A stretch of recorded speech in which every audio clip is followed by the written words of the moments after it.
In the office right now, people are gathering together because it seems the technical specifications have been changed. The sales department agreed to the plan without consulting anyone else and just made the decision on their own.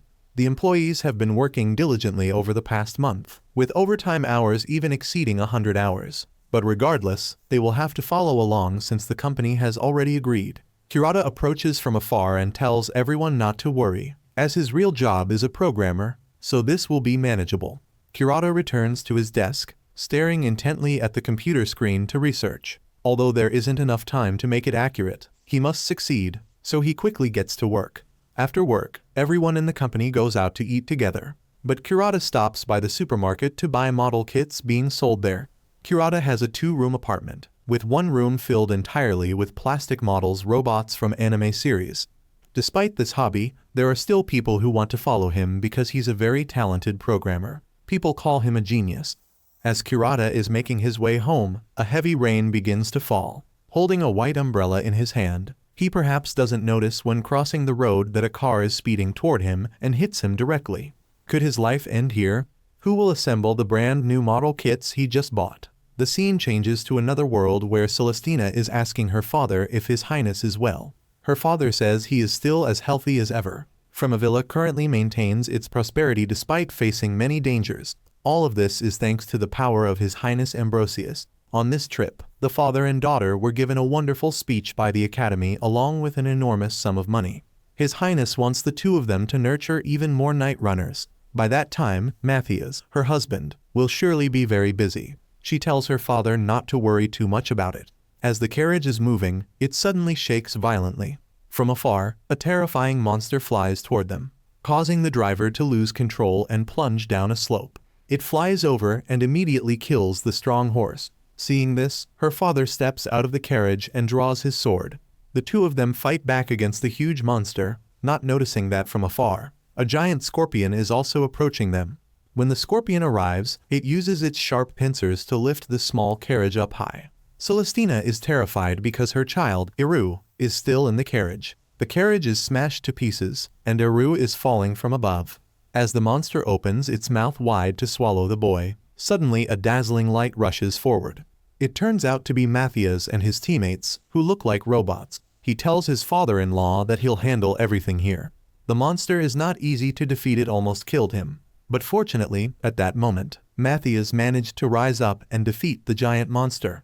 It turns out there was a report of demon beasts attacking on the trail, so he and his teammates went scouting. When Iru sees his father emerge from inside the large robot, he appears overjoyed. More accurately, he's happy to see this robot, and the boy quickly runs to hug it, ignoring his father.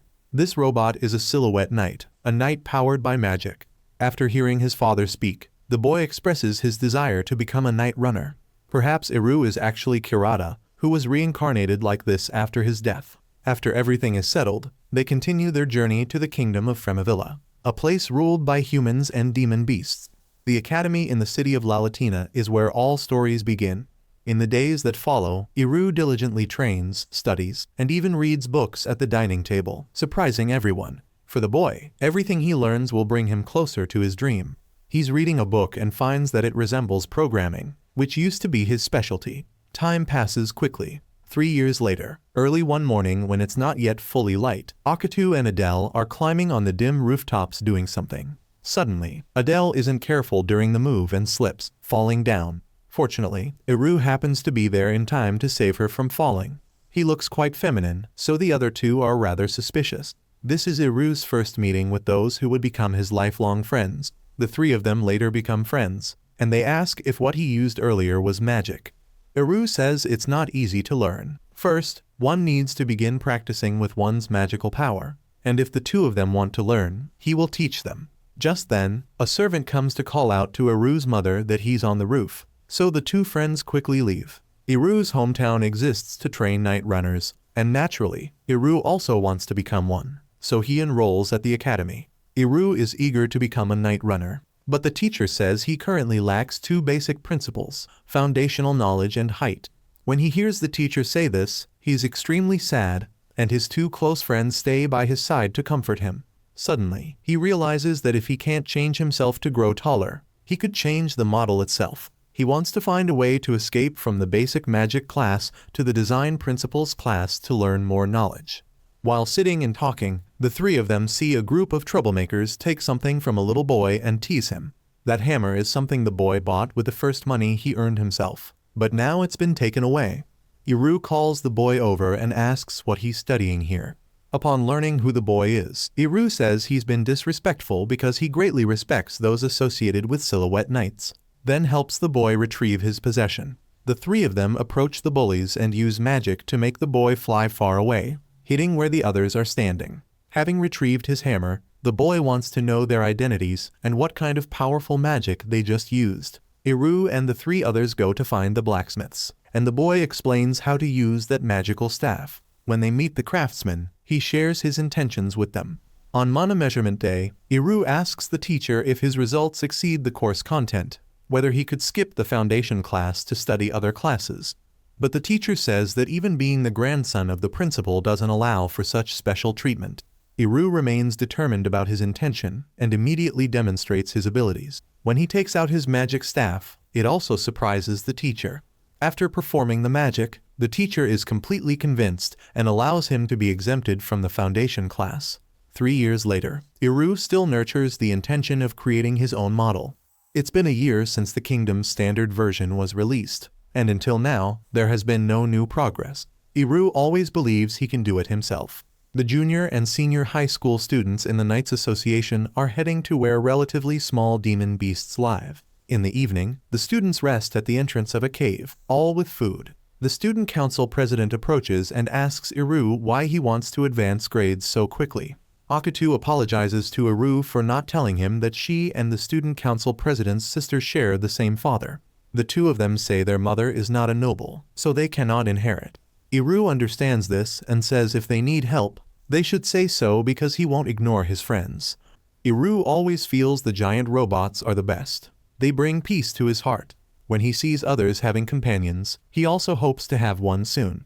Surprisingly, the brother who is on patrol suggests letting him try sitting in one, which excites Iru tremendously. Once inside, he tries to use it, but sure enough, he can't reach due to his limited height. In the evening, while everyone is asleep, a large group of demons appears. The third-year students who are practicing at night now need to leave this place. As the first and second-year students are preparing to leave, Iru makes a request. He sees his friend worried about his older sister, so he goes back to save her. Stronger people also arrive, saying they will handle everything. Iru just doesn't understand why there are so many demons here. He also has an ominous premonition. Among countless small demon beasts, suddenly a giant demon appears, looking extremely large and beginning to destroy the towering rock walls.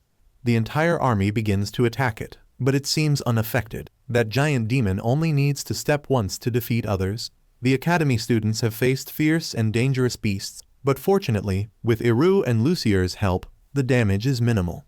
After everything is settled, Akito's sister comes to thank the three of them. Seeing her sister hugging Iru, Eddie runs over saying he belongs to her. Her older sister says she's always with Iru, so occasionally she should be allowed to borrow him. But Eddie disagrees, leaving Akito helpless. Iru suddenly tells the student council president that there's something he needs to discuss.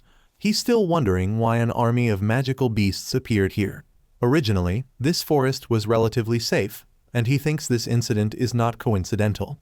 The forest is about to face danger, and all night runners have been assembled there, hoping to arrive in time to protect the academy students. As Iru is sharing his thoughts, that giant demon has found them again, a division-class magical beast. The academy students are boarding horse carriages one by one to leave this place. Iru reminds his senior to be careful. As he's about to board, he sees Yuichi running out. Seeing the danger, Iru tells everyone to go ahead while he stays behind. The giant demon uses magic to make Yuichi fear for his life, so he runs away to save himself. Iru asks his senpai if he's running away, and he immediately admits it, adding that one person staying wouldn't make any difference anyway. Iru then thinks it's good because he can use the senior's night runner, but when he sits in the machine, he can't reach it. So how can he control it normally? He quickly pulls out the control arms of the machine and replaces them with his two magic staffs. Iru uses a method that no one has ever used before. Finally, he manages to restart the machine, rejoicing that he can pilot the robot. This is difficult for him, but he manages to do it.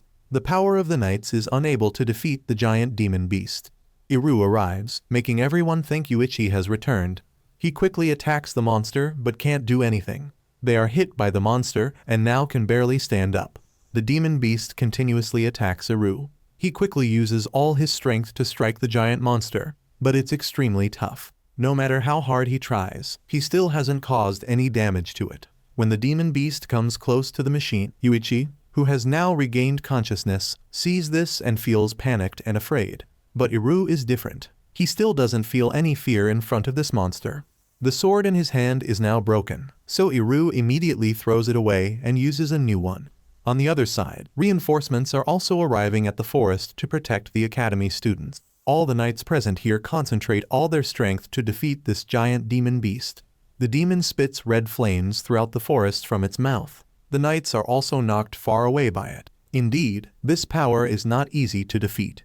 Iru feels extremely angry as the demon destroys the robots. He says that the only thing that can destroy robots is other robots. Iru seems to have found its weakness. The monster's enhancement magic seems to be limited now. The knights then continue to surround and attack this monster once more. Iru is preparing to use all his strength to end this battle here when suddenly the machine falls down, preventing him from moving. The entire machine is now making creaking sounds. This is called metal fatigue. Iru says he doesn't mind falling with the robot, but there are still many things that need to be done. He tells his senpai to take over the control for him. Even if he disagrees, Iru doesn't care about that. If he wants to die here, he can choose not to do it. Iru then steps outside. Outside, the knights are now doing their best to eliminate that demon. Seeing Iru, everyone doesn't know what he intends to do. Iru uses 2 magic guns aimed directly at the demon beast. It quickly rushes over, so he firmly clings to it. The lightning magic that Iru uses shoots straight into the robot's eye, runs along its optic nerve, and jolts directly into its brain stem. The brain is the core, so when affected, its biological activities are also destroyed. Even a division-class magical beast perishes. The enhancement magic support disappears, and finally, that monster is defeated. The next morning, the teams are reporting on the damages from yesterday's battle. Everyone thought Yuichi had lost his life saving them, so they apologize for thinking he ran away last night. Surprisingly, Iru and Yuichi appear, and everyone there learns about how Iru stole the Night Runner and used it to fight yesterday. That's something that no one could believe. The student council president asks Iru what he would have done if he couldn't get into the machine yesterday. His answer surprises everyone when he says that if that were the case, he would probably have run away with everyone else. When Iru dared to act like that, it was truly a big gamble. But also because of last night. From now on, he wants to have a proper machine that he can freely control, so that something like this won't happen again. Iru's thought of making his own Night Runner has not yet been abandoned. This is just the beginning. The information that a child defeated a division-class magical beast, when announced, could affect the morale of the Knights Association, so they kept it secret and did not allow this information to spread outside. His Highness asks his people if that boy is Lori's grandson, and indeed he is. He says that a power that is too great can bring destruction. This is truly something too dangerous, so perhaps he will have to meet this boy. Iru was brought to meet His Highness at the castle. His appearance looks quite feminine, so His Highness needed to confirm his gender. His Highness feels that Iru seems quite calm for a child who hasn't yet reached adolescent height. His Highness says he doesn't know what reward to give Iru. Iru's grandfather immediately says he's still a child and doesn't need a reward. But His Highness disagrees with that opinion. He asks what reward Iru would like. Iru is now hesitant, not knowing how to answer, fearing that His Highness might just be testing him. Iru says that at the moment, he has only one request. What's currently lacking is knowledge, so he wants to know how to create the heart of a Night Runner. This request surprises and confuses everyone present. Degaus says it's a national treasure, the most forbidden thing, something that only His Highness himself can grant to Iru. His Highness asks what he wants to do if he learns about it. Iru says he's studying to become a Night Runner at Ladiana, but his ultimate goal is to have a unique silhouette knight of his own. He wants to create it himself. The reason is simply his personal interest. His Highness suddenly laughs loudly, thinking it's absurd. Iru's grandfather immediately apologizes to him and says he will discipline his grandson more carefully. His Highness surprisingly approves the wish, saying that just defeating one Behemoth doesn't qualify for access to the national treasure. Iru needs to prove he can utilize the production method of the ether reactor. Iru needs to create the body of a silhouette knight, and if that machine is impressive enough, he will fulfill Iru's wish. Iru quickly agrees to this. Stefania and her two siblings return to meet their father. Eddie asks her father why he called them back. He asks if the two are friends of Iru, and says he wants them to report back any of Iru's successes. Currently, His Highness is quite fond of him, so he wants to be the first to inform His Highness. Their father also instructs them not to let Iru know about this. At the production facility, the workers are extremely diligent. Looking at Yuichi's red machine, the blacksmith doesn't understand how it ended up like this. It was just repaired last month, yet after one night, it has become a pile of scrap metal. Iru is standing behind, and suddenly says that a broken machine also has its own beauty. This is true aesthetic beauty. While talking, Iru almost revealed the secret that he was the one who damaged the model. Fortunately, his friend arrived in time to stop him, but David seems to know something is up and forces them to tell him. Iru says he took all the mana from the machine to use for attacks. Master David confirms if this is true with the owner of the machine, and it is completely accurate information. Seeing Yuichi looking sad, Iru praises him for doing well. The final attack couldn't have succeeded without his help. Whenever Iru concentrates power into something, the machines are destroyed. The craftsmen have put in a lot of effort only to have it destroyed like this, which is undeserving. Iru has an idea to improve this situation.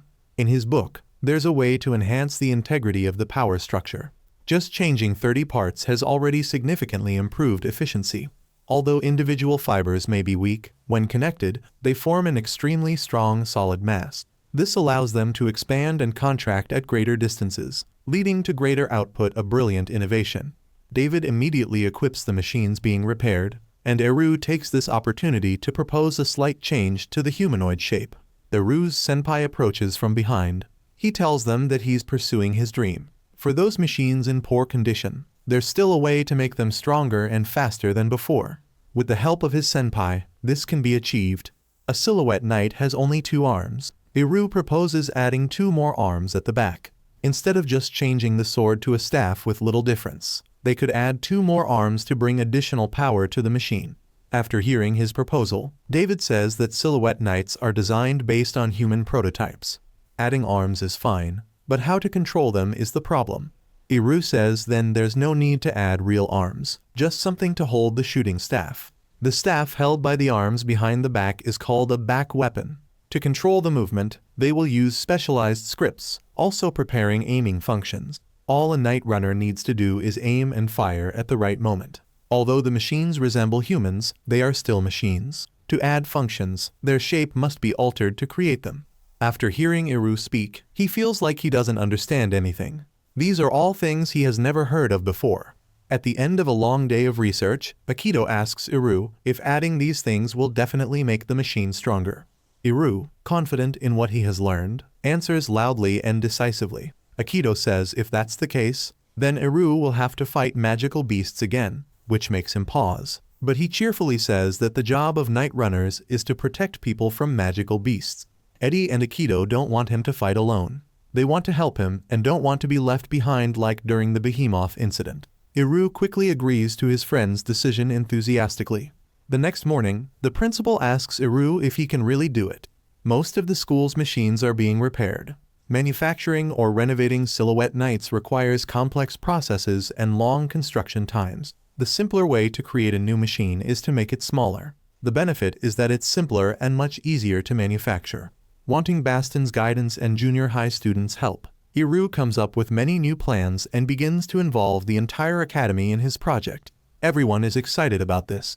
People in the academy begin to test drive the silhouette gear. The feeling isn't too bad, but the control is quite complicated. Moreover, it absorbs too much mana to replace the old model. After a series of failed research, finally, a silhouette knight modified with strange crypto tissue and back weapons is ready to run. They are ready for the test. Everyone is amazed and delighted to see the machine standing up, and the repaired machine gradually begins to walk. Perhaps there's too much power, making it slightly difficult to adjust. They'll need to fine-tune a few areas. The biggest goal today is those 2 staffs. Deploying the silhouette arms results in quite accurate outcomes, surprising and delighting those present. The most important thing today is that the Silhouette Knight has taken a new development step. Hilvi and Iga participate in a simulated battle. Although it's just a simulation, there are quite a few spectators, all anxiously watching the two machines. The battle begins with Hilvi quickly dominating the situation, increasingly pressuring her opponent, probably trying to gain an advantage through superior output. The control system adjustments still aren't complete, which might disadvantage Hilvi. Will power or skill win in this battle? Iga charges straight at his opponent, using his sword to block attacks and then surging forward, quickly damaging the machine. Hilvi uses all her strength, preparing for the final blow to end the battle, but suddenly stops. She has run out of mana and can no longer operate. Next, they need to solve the problem of effectively reducing material consumption due to increased output. Everyone is celebrating, but Hilvi sits alone in a corner, sad. A group of mysterious people is observing Iru's every action. They are waiting for him to finish manufacturing to plan something, and they don't look like good people. The newly manufactured Silhouette Knight has a defect. Mana is quickly depleted. This problem must be solved before it can be used in actual combat. Iru and everyone else are trying to think of ways to fix it. Basically, increasing performance reduces fuel efficiency.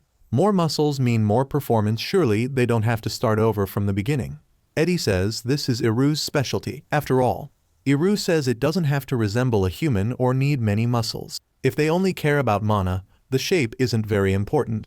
And so, the blacksmiths and Iru begin to repair the machine again. After adjustments, they begin testing. This time there's more success. The powerful weapon fires a shot that immediately breaks a large tree trunk in half, and it can even fire continuously. Iru is asked what purpose he intends to use them for. He sadly says it's for challenge and creativity. Currently, the plan to enhance the crypto tissue is facing obstacles. It looks too heavy. The balance is completely different from before, and it can't move normally. For now, Iru considers Telesteel complete. His grandfather says he didn't expect much from him, but this is truly something completely new. This machine can't yet be presented to His Highness. A better one is needed for that, and he must try his best to achieve good results. Telesteel can be considered the foundation. Now they need to build a magnificent castle on top. That's what will truly amaze His Highness. Laurie's concern is the impact the new machine will have on the assembly room, so he wants to present a report. If they knew a student made this, who knows how they would react? Eddie and Akito don't know what to do now. Their father said if Iru accomplished something amazing, they should report back. All related students are immediately summoned. They are the Red Rabbit Knight Corps sent by Marquis Diggis, who is very interested in the new Silhouette Knight. The leader says the students should bring all the machines to Kisu Fortress, along with all personnel to operate them immediately. David says that with the current weather, they can't operate, but they still want to proceed. Under the pouring rain, the machines are moving one by one.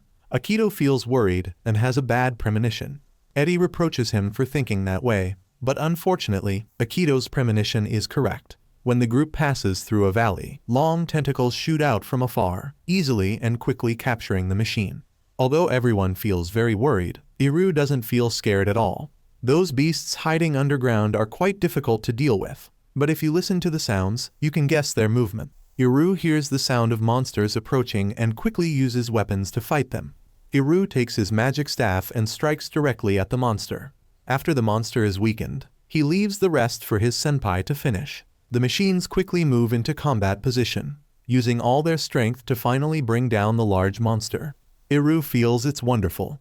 In the evening, strangers sit around a campfire talking. They seem to be plotting something.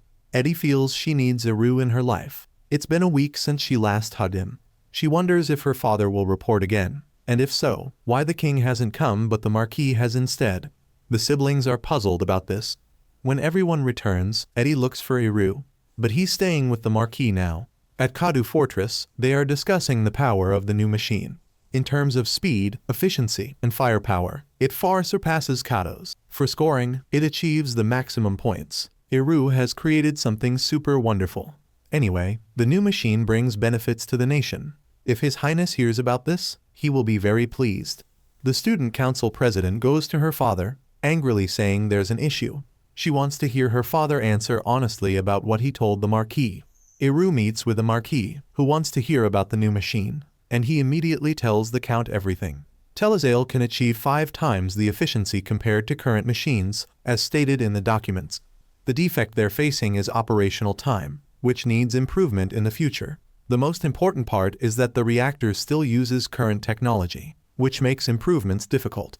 The Marquis has been given full authority over the new machine. He has complete discretion in evaluating and making decisions related to the project. He will assess them himself. The students have begun moving to where Iru is staying, and in the previous episode, Dari village was attacked by monsters. But as expected, they were completely eliminated by the Red Rabbit Knight Corps, who also repaired the village's damages. While moving back to base, a Night Runner was ambushed by the Bronze Fang Knight Corps and killed on the spot. They used the stolen machine to infiltrate the city with the purpose of stealing the magical machines. They ravaged the city. Recognizing the approaching danger, Iru asked the Marquis for permission to join the battle. Before he could finish speaking, Iru was severely scolded because he's just a first-year student and the core of Silhouette Knight development, so he's not allowed to participate in combat. Instead, Yamato, a Knight Corps leader, was sent.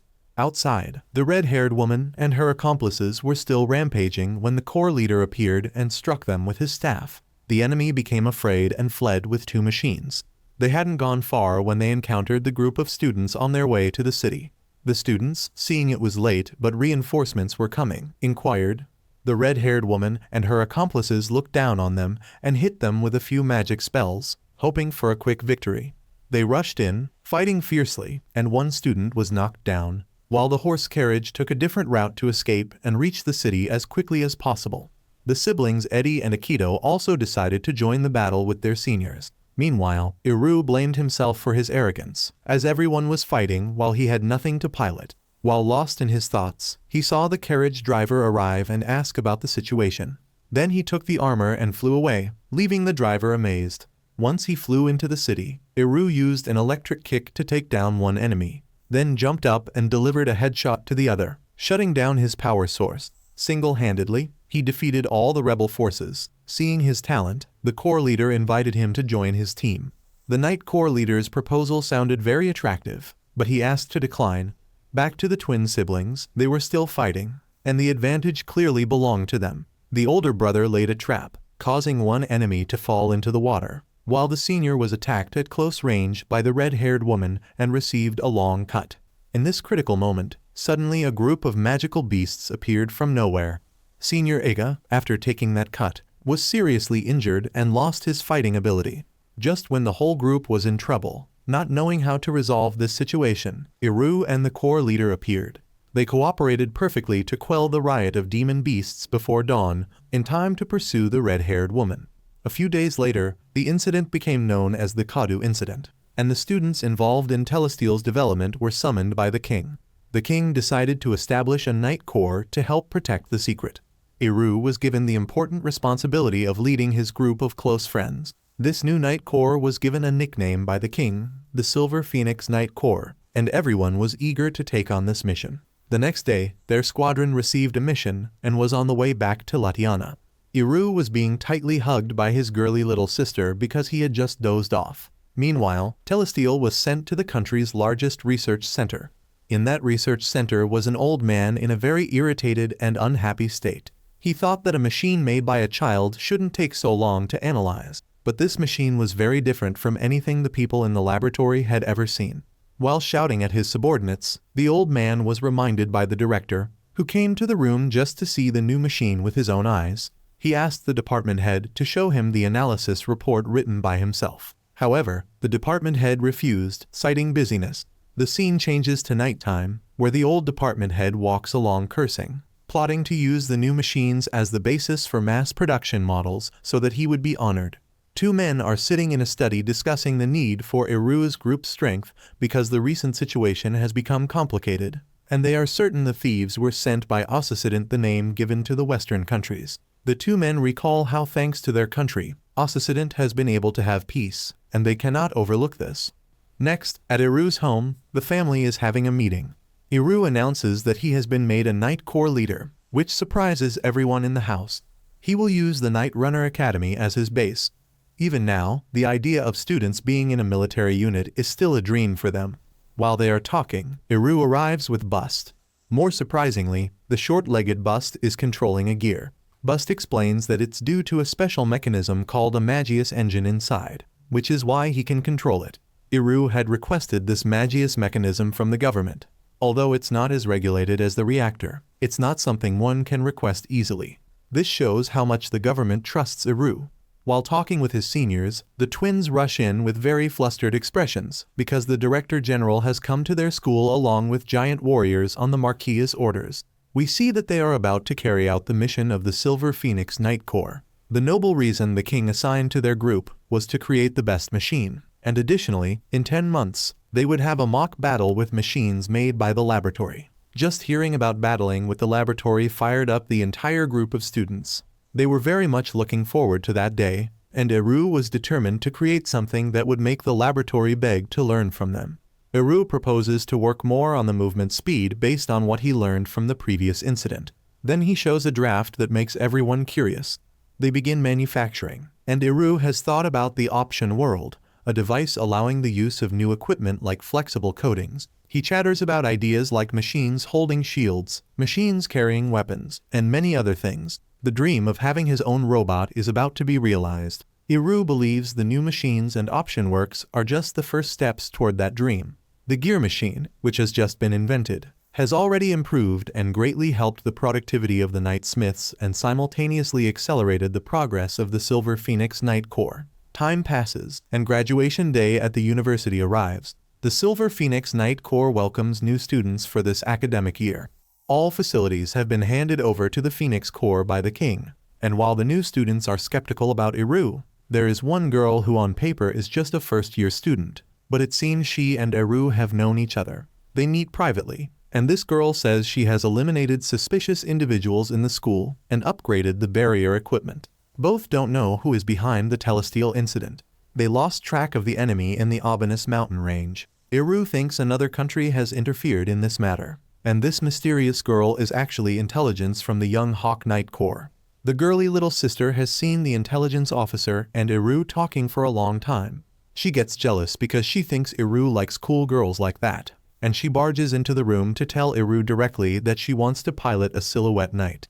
Iru is delighted and needs her help with one thing, creating an opportunity for him to test drive the new Kandatoa for the benefit of the new technology.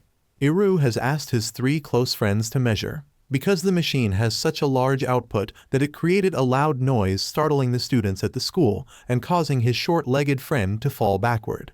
Iru has driven straight into the forest, and the machine begins to catch fire, witnessed by the twins. Iru has lost consciousness in the cockpit. Fortunately, he was rescued by his friends just in time. Iru says the machine stopped because it consumed all his mana. He thinks they should check the scale and energy output of the magic. While the mana problem can be handled by adjusting the machine, the group is severely scolded for operating the machine without permission and nearly losing their lives. The curly-haired uncle suggests continuing to complete the new machine, and Iru has assigned the twins the position of night runners, further angering the curly-haired uncle. The special feature of the new machine is that it has 2 seats and is unique and difficult to control. Therefore, it needs 2 people to rationally divide the control work and work together. So the 2 pilots must be in sync, which is why he chose the twins. Life isn't a dream. Just as they try to pilot it, the entire machine falls apart, causing the sister to fall. Afterward, the 2 sisters go to a hot spring to relieve stress, while everyone at home is cleaning up the mess. At this time, Iru comes and gives his senior a silver sword to insert into the mold on the machine, which is the key to making the machine work, preventing it from being stolen like before. The day has arrived for the Phoenix Corps to go to the capital, where the king resides, to conduct their first test battle. On the laboratory's side, they have prepared the best pilots and machines equipped with state-of-the-art equipment to improve defense progress and solve the mana problem. On Iru's side, just hearing a few footsteps makes everyone amazed. And when the machine appears, it's even more bizarre, and the king's eyes look very pleased. The newest machine called Transformer, along with 2 Telesale versions equipped with improved option world.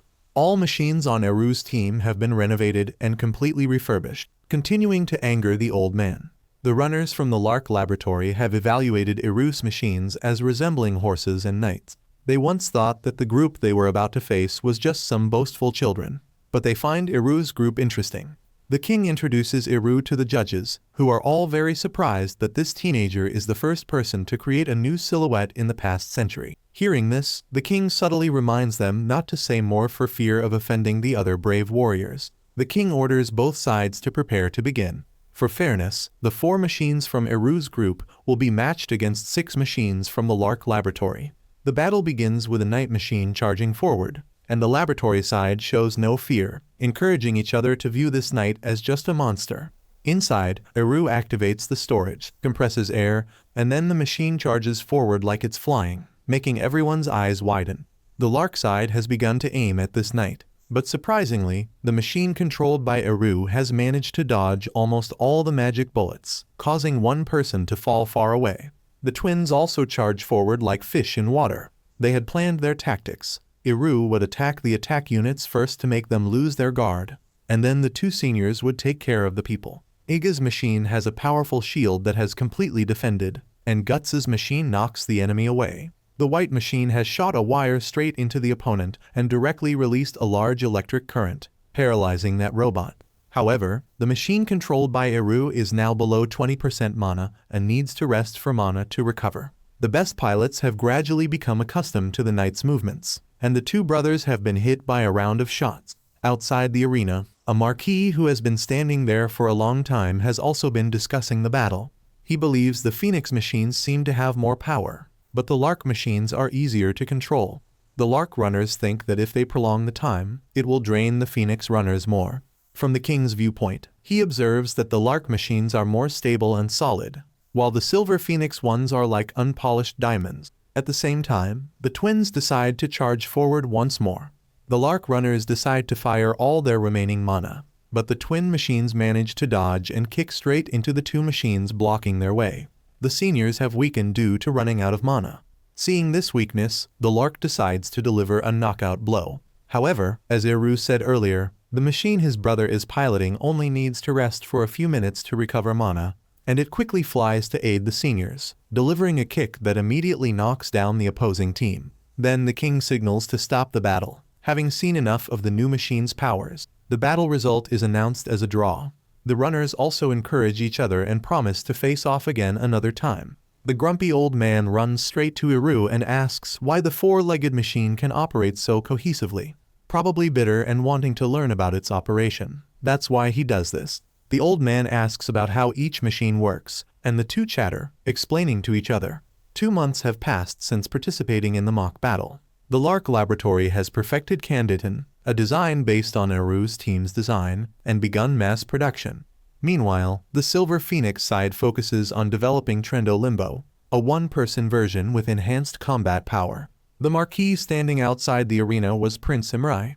While discussing the battle machines earlier, the king had told the prince to be quiet and criticized his manner of speaking. The king has abdicated the throne to Leo Thamos. That year, Iru's group of close friends also graduated from junior high. They moved to the newly built Obitus Mert Fortress. A few days later, Iru was summoned and met Marquis Imrai, and the former king had requested Iru to make him a silhouette. Just because after abdicating, he had nothing for entertainment, so he made such a request, and the prince also claimed a part. The prince's requirement was that the machine must have power and appearance as formidable as the giant king's machine. So Iru returned and began manufacturing, finally completing it. 2 machines named Romeo and Jin Batista, both very powerful, with defense capabilities no less impressive, and both very flashy. However, the grandson and grandfather both chose Romeo, and neither would yield to the other, finally deciding to battle to see who was stronger and claim Romeo. The grandfather and grandson, with their 2 machines, rushed to punch each other. The grandfather gained the advantage, and truly, in his youth, the former king was an experienced runner who had never lost a battle. The prince couldn't see any weakness in the former king, so he decided to charge straight ahead, and then the king used a below-the-knee cutting tactic. But perhaps the prince knew and climbed straight onto the blade. But it wasn't that easy. The king dropped his sword and grabbed his grandson's hand, throwing him down. But the prince handled the situation promptly by firing the weapon on his back to avoid being slammed to the ground. The battle continued, and the prince managed to knock away the former king's weapon. Finally, the golden lion belongs to the prince. Although the grandfather and grandson always quarrel, deep in their hearts, they always have affection for each other. The next morning, there was a major announcement that caused a stir at the king's conference. A top-secret letter sent from the Antro Nil Gorge fortress. A herd of giant monsters is moving toward Anfelios, and the knights protecting Aurora have established defensive positions and will defend at Anfelios against the monsters' beasts with bodies covered in a large shell. Similar to bees and ants, they only have one queen in the herd who handles reproduction, and it's rare to have multiple queens exist in the same herd. If they do, they will separate. On the path of some of these herds is the most secret and inviolable place of Framavilla and Anfelios. Iru's group has also learned information about the target of these magical beasts, the country's reactors. It's a device that converts air into mana, likened to the heart of the Silhouette Knight. And if that place is wiped out, it also means that Silhouette Knights can no longer be manufactured in Framavilla. Knowing such an urgent matter, Iru decided to leave immediately to defend Anfelios and eliminate the magical beasts right away, to the astonishment of the team members. And then, each magical beast, shaped like scorpions, advances with numbers exceeding 1,000. The defensive positions immediately engage in battle. They are surprised to see reinforcements arriving none other than the Silver Phoenix Knight Corps. Just one path of theirs has already wiped out quite a few magical beasts. Even more surprising is the participation of the Golden Lion piloted by Prince Imrai. With its tremendous power, the Golden Lion releases a large amount of mana, eliminating half of the magical beasts there with a very satisfied expression. The former king is also there, managing and clearing a path for Iru to find the queen. The former king and Iru's seniors collaborate to eliminate these disgusting magical beasts. Iru activates his Type 3 equipment and charges straight to find the queen along with the twins. While they are praising the new inventions, a long pink string appears from somewhere, startling Andes, and when the three of them look back, they are truly shocked because the queen is already in front of them. Unlike their imagination, this queen is actually very large and extremely terrifying. Iru's group plans to focus on attacking the legs, but unexpectedly, a magic bullet and a sword strike do not cause any damage to the queen. Even if they aim at other weak points, the queen still stands towering before them without moving. They are just like tiny ants at the foot of an elephant. Unfortunately for this group of close friends, they have angered the queen, and it begins to frantically chase them. Iru orders his brothers to run around while he himself will go to see the queen's face. Iru flies up to the branches and uses provocative words because anyone who hinders his ambitions cannot be forgiven. Iru continuously shoots at the queen's leg joints, causing it to lose balance and crash to the ground. Iru directly uses a wire to pin into the queen's face and releases a high-voltage electric current, rendering it unable to move again. The battle has ended. Although some machines were damaged, the important thing is that they have protected this place safely. For having accomplished many great deeds, as the former king had promised Iru, he decides to give Iru the method of manufacturing the reactor. Not believing his ears, Iru is thrilled that the treasure is right in front of him. He asks the king to tell him right away, but only the people in the Anfelios village know about this method, and only those allowed by the messenger can enter the village. And the messenger who will guide Iru into the village is none other than the head of the laboratory. The next morning, Iru, along with the king and the messenger, set out for the Anfelios village. When passing through the gate, no weapons can be used. The messenger asks Iru to guess how old he is, and Iru thinks around 20. But the messenger's actual answer startles Iru. He is 87 years old this year and identifies himself as a descendant of the secretive people, those who have been passed down magical methods and techniques. The messenger continues to talk about the people there. They are those who have existed for about 500 years. The first 100 years of their lives, they are no different from ordinary people, but at 200-300 years, they become lazy and spend time sleeping and contemplating. Finally, they arrive at the village containing the secret. It's a very beautiful village, like stepping out of a fairy tale. The three of them meet the great elder Kitty, who says that no ordinary human can learn those secret methods. Words that feel like a bucket of cold water thrown at Iru. But the former king speaks up for Iru, saying he is a skilled manufacturer who even defeated the queen in the recent battle. Surely these words have made the great elder curious. She opens her eyes to look at Iru and only says 2 words, "Very good," to him. And she decides to impart all her knowledge to Iru because she sees development potential in him. Iru has heard about the reactor. He listens with fascination and learns that Aro can be used to convert mana. But 2 things are needed: a special script and blood. They have developed artificial blood using a precious metal called mirin. This mirin stone is very hard. Only the silky people have a catalyst similar to magical beasts to make this stone as soft as clay. They use magic to refine this stone, and that's why only the Silky people can create Iro reactors. Iru also asks more about how the power of the reactor is measured. It's based on the catalyst crystal and the Iro conversion process. That catalyst is taken from large and powerful magical beasts. However, the refining process is very difficult, so the Silky people use self-mined catalyst crystals for mass production. Though less powerful, they have more stability. Hearing this, Iru comes up with an idea to create a knight of his own, using catalyst crystals from large magical beasts to make the machine unique. To master this reactor manufacturing method, Iru stays in Amphilios, and the former king has told the Silver Phoenix Corps. But the entire group of friends demands to stay with Iru, and the former king agrees. Iru dives into learning what he had previously dreamed of, now within his grasp. His passion for learning also amazes the Amph people, and in just 3 months, he has learned all their secrets. Iru goes to the Great Queen and thanks her. The Great Queen rates Iru very highly compared to other ordinary humans. Because he has learned everything, Iru sets out to return home the next day. After a long wait, Eddie finally reunites with Iru. One by one, his close friends also run to welcome him back, and they begin to realize the dream of having their own silhouette knight. Eddie sees Nora standing and talking intimately with Iru many times, so she directly confronts Nora and asks what relationship they have. Nora tells Eddie to relax because she has no intentions toward Iru. She is Nora Eric Box, a spy from the Young Hawk Intelligence Corps. Being alone with Iru is just part of her mission. And besides Iru, Eddie is the only one who knows her spy identity, so Nora asks Eddie to keep her secret. And then, the primary conversion reactor Queen Coronet, also called the Queen's Crown, along with a larger reactor, have all been activated. Iru's own machine has also been born, named Ikaruga. Before us is the King of Zaludek, who has declared war on neighboring countries, and later generations would call this the Western Grand Storm event. Here, a meeting of high-ranking leaders is discussing Zaludek's might, and they are quickly enhancing Scheider's defenses. Princess Eleonora fears there will be war, but her father has told her that no one can invade their kingdom, which somewhat reassures her. Then the Zaludek Empire uses new silhouette knights, and with this overwhelming advantage, the Black Knights easily penetrate the kingdom of Chepercha. But the battle unexpectedly turns as Zaludek's lightning attack is halted before Scheider. When the Chepercha forces notice this, they assemble at Scheider, realizing this is the moment to reverse the situation. Levites intends to defeat all those present there.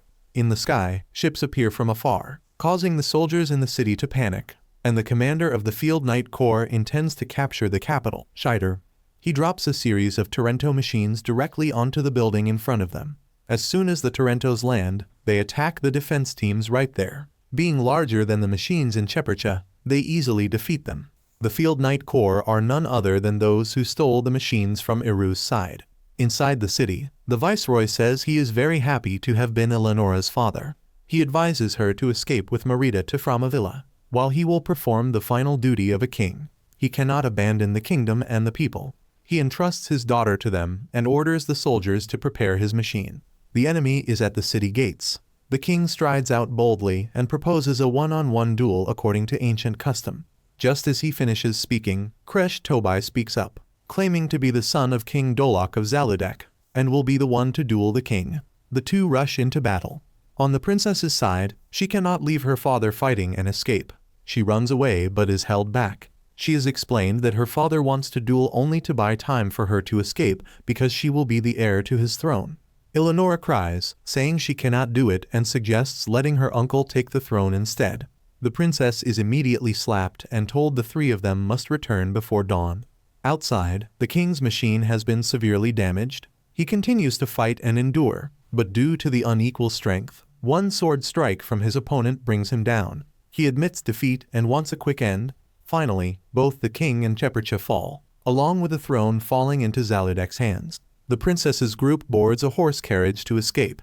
Although they take a roundabout route, they are still ambushed by enemies blocking their way. The enemies claim to be binders from the neighboring village passing by. Just a few words from the enemy saying her father is dead cause the princess to rush out and be captured. The enemy also recognizes that the person holding a sword intending to stab him is Princess Martina. The next morning, Iru and Prince Imrai arrive at Chepercha, pretending to be traitors. Because their machines are so formidable, no one believes them, and the enemy demands to inspect them. But Eru just pretends to extract information from the guards, so they reveal their Zaludek identity. As soon as they finish speaking, Emrai and his Golden Lion machine appear, directly smashing the iron gate to the astonishment of the Black Knights. Not letting them be surprised for too long, Eru also appears. He flies in, cutting down one enemy, then one by one, they are all shattered by Eru. Looking back at Prince Emrai, he has also defeated all of them in a heartbeat. Eru's Silver Phoenix Corps also realizes that the enemy machines are manufactured exactly like their own machines, and they decide they cannot forgive this. Not long after, the enemy soldiers discuss giant knights, along with a death god wearing a demon mask, hunting Tarentos on the eastern road.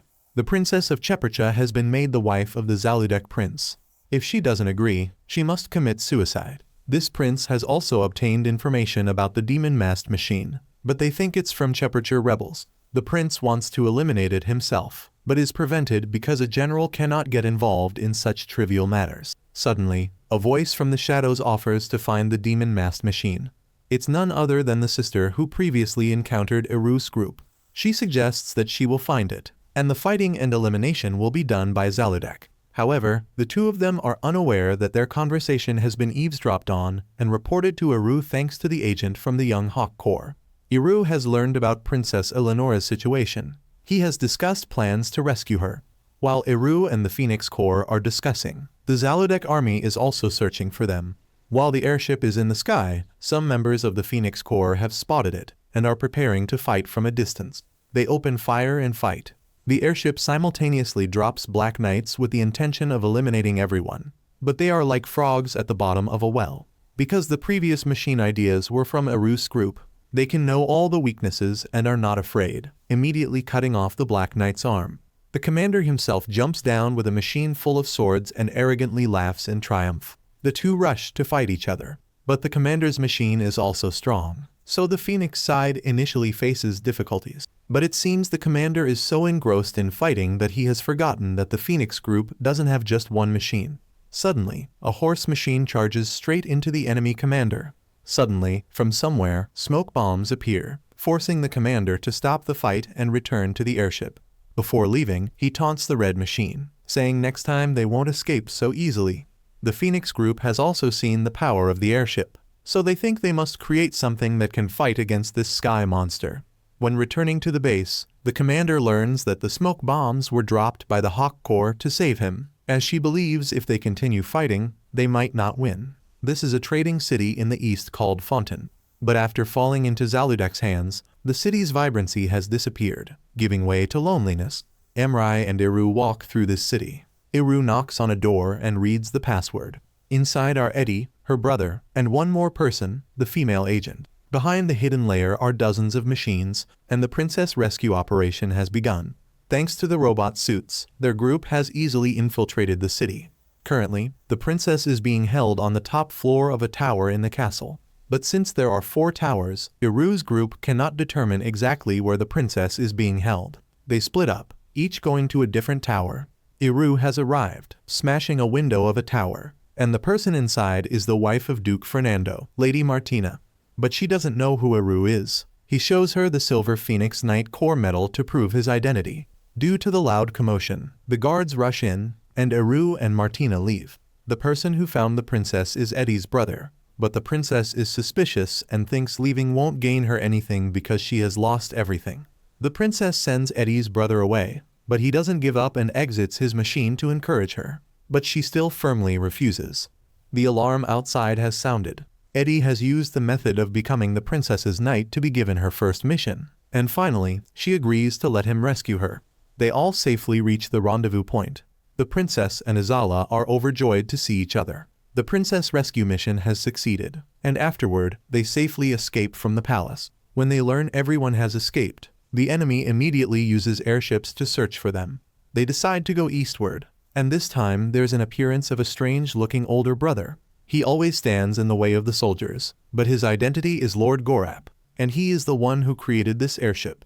The next day, Levitas finds the Phoenix group traveling on a main road. While everyone is worried because the airship has caught up, only Eru is excited because he has been able to admire the airship, something he had never thought of. When the Black Knights begin to appear, Eru takes the lead to deal with them. Inside the enemy ship's cabin, they are terrified because they have seen the demon face, which everyone often tells stories about. Eru has cut down a Black Knight and climbs straight onto the ship with his curiosity. Eru analyzes everything he sees and appears very excited. Unexpectedly, the Lord also has an excitement about Eru's machine. The ship shakes Eru off, but he manages to catch up and eliminate all the Black Knights. The commander orders full speed, and they will leave. Meanwhile, the Lord, because of his shared interest in machine exploration like Eru, demands to take a closer look. But the airship has fled. Eru doesn't pursue, deciding to settle this debt later. The core of what would later be called the Western Grand Storm originates from the Lord and Eru. When the airship returns, the one-eyed commander has been beaten badly and is humiliated as weak. In reality, until now, no one knows who the demon face is. They just make guesses about his identity. The commander has recounted how the horse and demon face attacked the airship, surely not someone easy to deal with, causing this young man to be surprised, worried, and determined not to show mercy. Eru's Night Corps has reached a stopping point on the main road. Prominent figures come out to greet Princess Martina and tell her about a merchant with an interesting proposal, and that's Eru.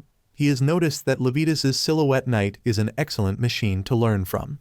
But in terms of firepower and durability, there are some issues, so the Silver Phoenix Corps decides to offer solutions, and Eru hands over documents to everyone. But they are concerned about where the materials will come from. Eru's group will take them from the enemy. What goes around comes around. Eru upgrades for silhouettes. In exchange for the enemy robots that his group eliminates and captures, he wishes to have full use, and the proposal is accepted. Outside, the enemy has seen the flag and rushes in to attack. Suddenly, from the towers, Eru's group launches what look like bright lamps into the sky, and the night becomes brilliantly illuminated, revealing all airships in the sky. Once the enemy is visible, the Phoenix group launches magical spears directly into their ships, causing some to be damaged and unable to maintain altitude. One by one, spears are shot into the sky to destroy everything. Eru's teams have been arranged and ready. When the enemy drops their machines, everything begins. When everything goes according to plan, Eru begins to act. He flies into the sky and quickly takes down ships one after another. As the ships are damaged one by one, the prince and commanders become worried and order the Black Jaw team on the ground to crush everything. Before they can attack, Emrai's battalion has already ambushed, preventing the Black Jaw from retreating. Each Phoenix group charges into battle. In terms of evaluation, this is indeed an unequal battle in terms of skill and power. Eru just flying past the core airship has already caused the Second Highness to fear extremely. Looking at his face at that moment, it's no different from a child being punished by parents. He denies his feeling of fear, activates the black weapon, and flies up to face Eru. The two of them fight continuously on the ship's deck. Each sound of swords clashing is filled with power and the resentment of both sides. The Second Highness's machine has its sword broken, and he has lost. Surprisingly, he invites the demon face to join his side. If he agrees, he will give Eru twice what he currently has. But Eru casually replies that he already has more than enough in terms of rewards. The Second Highness continues to offer nobility.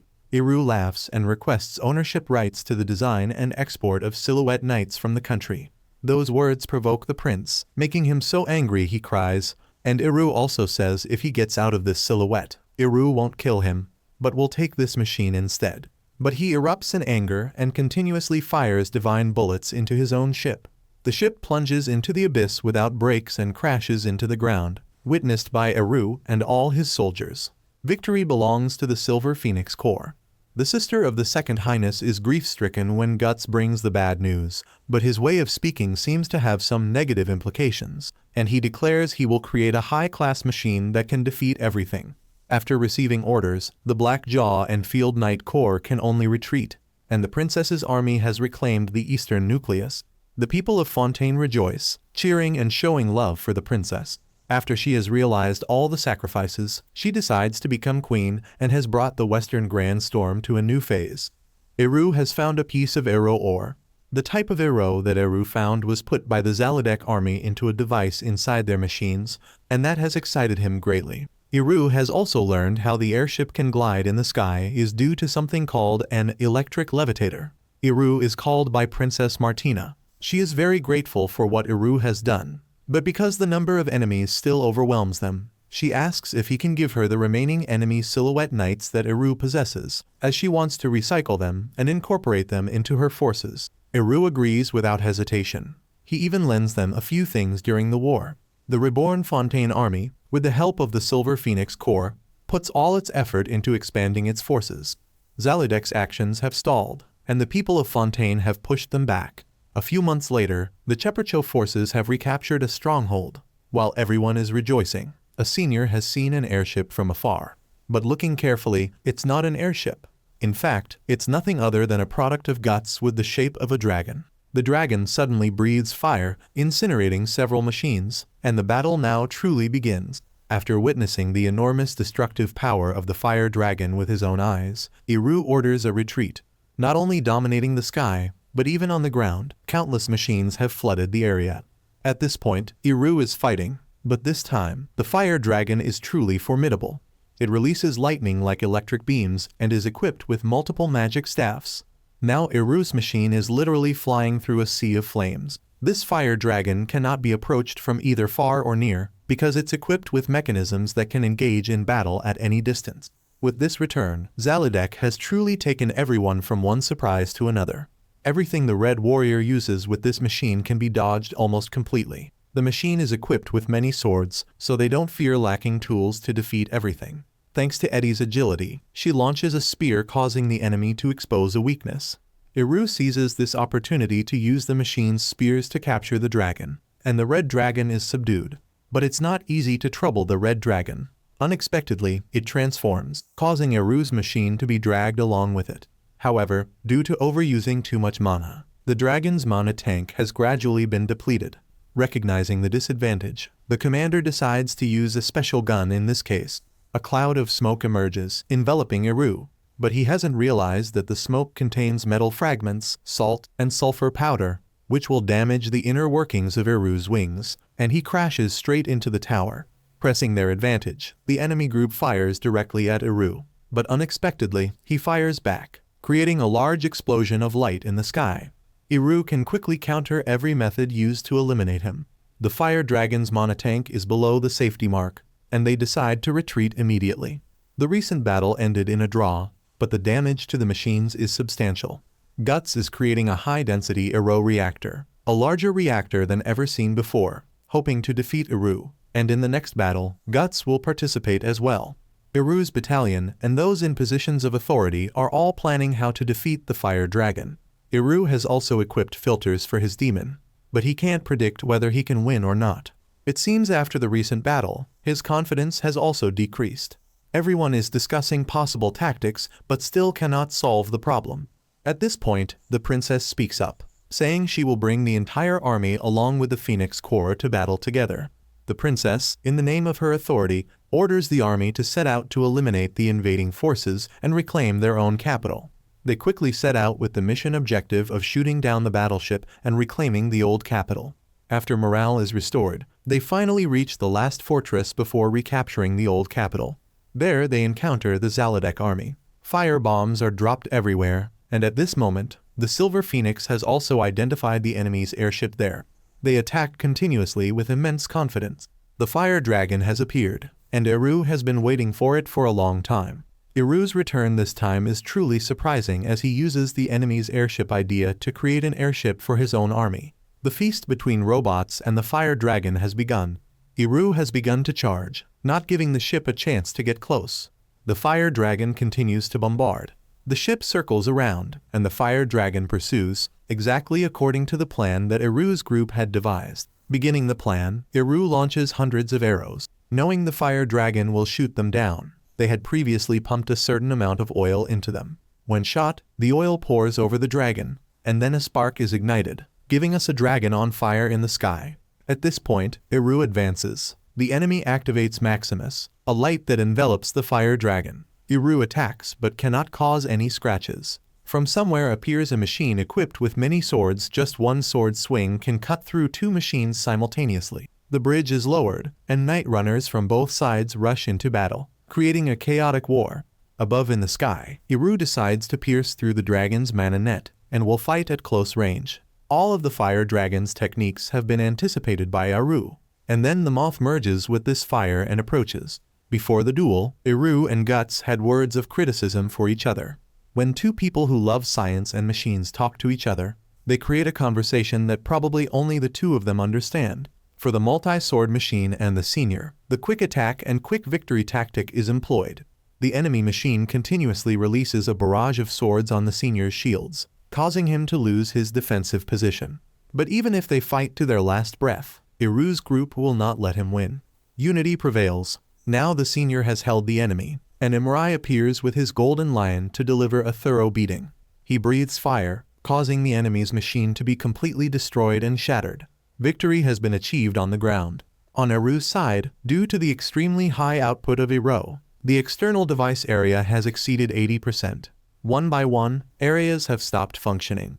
The fire dragon breaks, and the commander has begun to participate in the battle. But the person he aims for is not Iru. He dives through the cloud layers and heads straight for the princess. Everyone is now very panicked. All focus is directed to where the queen resides. The queen is no longer afraid, but instead, she is ready to fight for everyone. At this moment, Iru flies over to stop the fire dragon. Unable to resist, the commander draws a magic sword and fires directly at the city. In a situation like this, Iru has only one choice. If he continues to hold back, the queen and the city will be in danger. But if he decides to let go and fight, the fire dragon will plunge straight into everything. The queen always believes her knight can save her. The knight has requested the battleship to come closer, and he makes his move. He runs very fast and charges straight into the command ship, causing it to veer off course and crash into the forest, then quickly jumps into Iru's hand to escape. The defeat of the flying dragon battleship has caused Zaludek to lose its advantage in the air. They succumb to the queen's army. Due to using the entire force of the whole fortress, there is no resistance left inside the capital against the kingdom's army's advance. Everything seems to collapse before their eyes, and Zaludek's ambition vanishes. In the spring of 1283, the coronation ceremony is held in the capital, enough to declare that Fontaine has been resurrected, and then Elenara has become queen in both name and deed. The queen comes and meets Akito privately. She thanks him for saving her, but it seems he doesn't understand the deeper meaning she wants to convey. He just smiles and lets it pass. And then, when leaving, the queen hugs him tightly. Both seem to know their feelings for each other. And then Iru's group leaves, but in reality, they are always being monitored by the Zaludek people. After returning, the former king continuously praises them and doesn't forget to tease his beloved grandson. The former king will grant Iru whatever he wants, and he requests that the Silver Phoenix have their own Lark Room so they can research to their heart's content. Thanks to the beginning of the Western Grand Storm attack, Levita's technology has been brought to all countries. People have been able to move more easily, and a new era begins, which later becomes known as the airship era.